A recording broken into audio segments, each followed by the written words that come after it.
యంత్రం ఎప్పుడైతే ఆ మత్స్య యంత్రం అట్లా మొక్కలైపోయిందో ఎక్కడ ఉన్నటువంటి బ్రాహ్మణులు అందరూ కూడా చప్పట్లు రాజు అందరూ ఆశ్చర్యచకితులైపోయారు.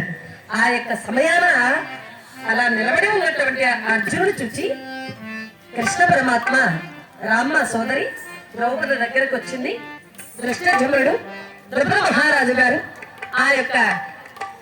ఆ ద్రుపద పుత్రిక అయినటువంటి ఆ తల్లిని ఆ కన్యకామను ఆ జగన్మాతను అలా దగ్గర తీసుకొచ్చి ఇతనేనమ్మా మత్స్యంత్రాన్ని కొట్టి నేను చెయ్యి పట్టబోయేవాడు, అతని మెడలో చక్కగా ఆ పుష్పహారాన్ని వెయ్యి అన్నాడు కృష్ణ పరమాత్మ. మారు మాట్లాడలేదు ద్రౌపదీదేవి. ఆ పులహారం చేతికి ఇవ్వగానే ఆ సుకుమారి ఆ అన్నుల మిన్న ఆ బంగారు బొమ్మ ఆ అర్జునుని మెడలో ఆ గలమయందు ఆ పులహారం నిలిపిందండి. జయ శ్రీమద్రమారమణ గోవింద, జయ ప్రహ్లాద వరద గోవింద, మృగింది కళ్యాణ వీణ, మృగింది కళ్యాణ వీణ, మృగింది కళ్యాణ వీణ,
అర్జునుని గలమయందు ఎప్పుడైతే ఆ పులహారం వేసిందో ద్రౌపదమ్మ, ఆ సమయానికి శ్రీకృష్ణ పరమాత్మనికి ఆనందమే కలిగింది, పాండవులకు ఆనందమే కలిగింది. అయితే అక్కడ ఇంకొక విషయం ఏమిటండి అంటే క్షత్రియులందరూ కూడా రెచ్చిపోయారు.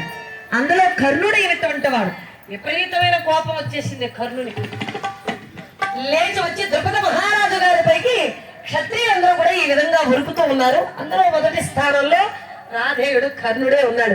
ఓ ఈ ద్రుపద మహారాజు గారు, ఓ ఈ ద్రుపద, నీ అంతటి నీవే ఈ యొక్క కార్యక్రమంలో శత్రువులుగా కొని తెచ్చుకుంటున్నావు, జాగ్రత్త. వెంటనే కూడా ఆ కర్ణుడు ద్రుపదుల్ని ప్రశ్నిస్తున్నాడు. ఎప్పుడైతే ద్రుపదుల్ని ప్రశ్నిస్తున్నాడో ద్రుపద మహారాజు అడిగాడు, ఏమిటయ్యా నీ బాధ అన్నాడు. ఏమన్నాడు? ఏమీ లేదయ్యా, ప్రీతిగా పప్పు భోజనము పెట్టుటయ్యో. కర్ణుడు అన్నారంట, ద్రుపదా ఇక అంతగా ఆ యొక్క బ్రాహ్మణుడు ఏదో యంత్రాన్ని కొట్టేశాడు, ఏదో ఎక్కడ నక్క తోక తొక్కొచ్చినట్టు. సంవత్సరాల గురువుల దగ్గర విలువిద్య నేర్చుకున్నటువంటి మాకు దక్కలేనటువంటి అదృష్టం, ఏదో లేచినటువంటి సమయం అది. కాస్త కాలం కలిసి వచ్చింది, ఆ బాబుని ఏమో యంత్రాన్ని కొట్టేశాడు అనుకో. అవ్వా, కొట్టినంత మాత్రాన పిల్లనిచ్చి పెళ్లి చేస్తావా?